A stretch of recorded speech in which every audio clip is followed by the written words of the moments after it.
Welcome back to Choti Si Dunya.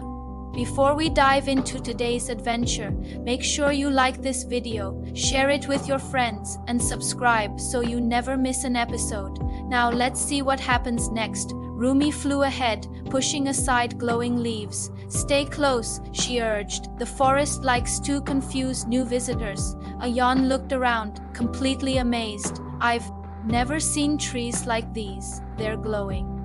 Zoya reached out and touched a leaf carefully. They feel warm, like they're alive. Suddenly, the vibrant sounds of the forest fell silent. Every chirp and rustle just stopped. Why did everything just stop? Ayaan asked, his voice a whisper. Rumi froze midair, her wings still, because the forest is listening. Listening to what? Zoya whispered back, her eyes wide. To your thoughts, Rumi replied. That's creepy, Ayaan muttered, glancing around uneasily. Just then, a low, rustling whisper echoed around them, seeming to come from the trees themselves. Why have you come? Zoya gasped. The forest is talking. Ayaan, summoning his courage, stepped forward. We didn't mean any harm, he said, his voice steady. We're just trying to understand this place. The glowing trees seemed to bend closer, their branches reaching toward them like curious fingers. Many enter, the voice whispered again. Few respect. Rumi nodded, hovering beside them. They're guests, she announced to the forest, chosen guests. At her words, the tense atmosphere seemed to relax. The soft, warm light returned to the leaves, and the air felt calmer, chosen. For what? Zoya asked, looking from the trees to Rumi. Rumi's expression turned serious for the journey ahead. They walked deeper into the woods, following Rumi through the shimmering foliage until they reached a clearing. In the center of the clearing, large, moss-covered stones floated gently in the air. How are those rocks flying? Ayaan asked, his jaw dropping. Zoya watched them drift. Maybe magic works differently here. As if on cue, one of the massive stones suddenly dropped from the air with a heavy thud, blocking their path completely. Ayaan jumped back in surprise. Okay, rude rock. A deep, rumbling laugh echoed through the clearing. If you wish to pass, you must prove yourselves. From behind the fallen stone, a tall figure made of twisting wood and soft, glowing light stepped forward. Its form was ancient and powerful. Who are you? Zoya asked, her hand instinctively going to Ayaan's arm. I am the guardian of the forest gate, the being announced, its voice like the creaking of old trees. There's a gate? Ayaan asked, confused. The guardian raised a wooden arm and pointed. As it did, a magnificent archway of light shimmered into existence just beyond the floating stones. Only those with courage and honesty may pass, the guardian declared. Zoya swallowed, her throat suddenly dry. What do we have to do? The guardian's gaze, 2 points of soft light, fixed on Ayaan. Speak your greatest fear. Ayaan hesitated, his confident exterior faltering for a moment. He took a deep breath. My fear is failing the people who trust me. As he spoke, the light of the forest seemed to glow brighter, a silent acknowledgement of his honesty.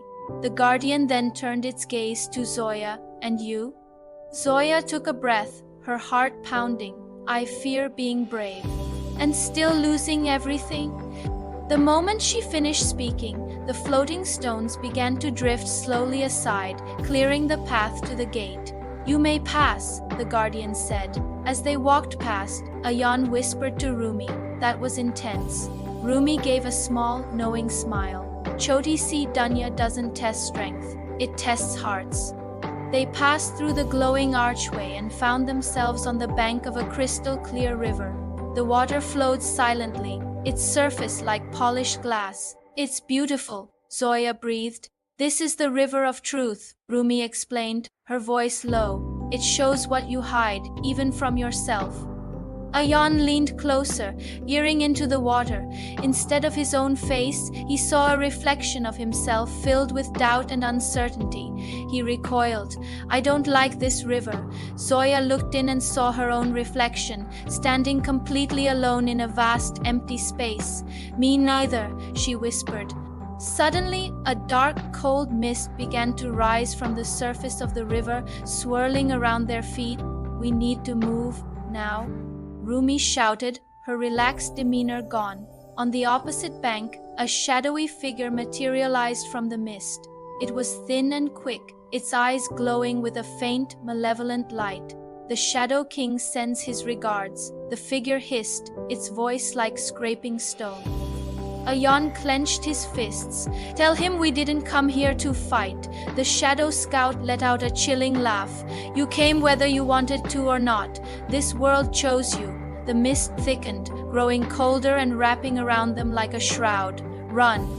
Zoya yelled, grabbing Ayaan's hand.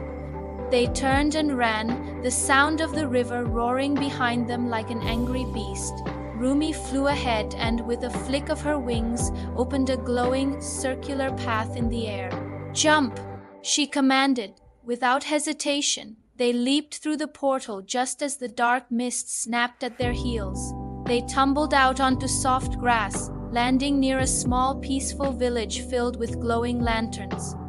Ayaan, panting for breath, looked up at Rumi. "Please tell me this place is safe." Rumi looked around, her expression still uneasy. "Safe."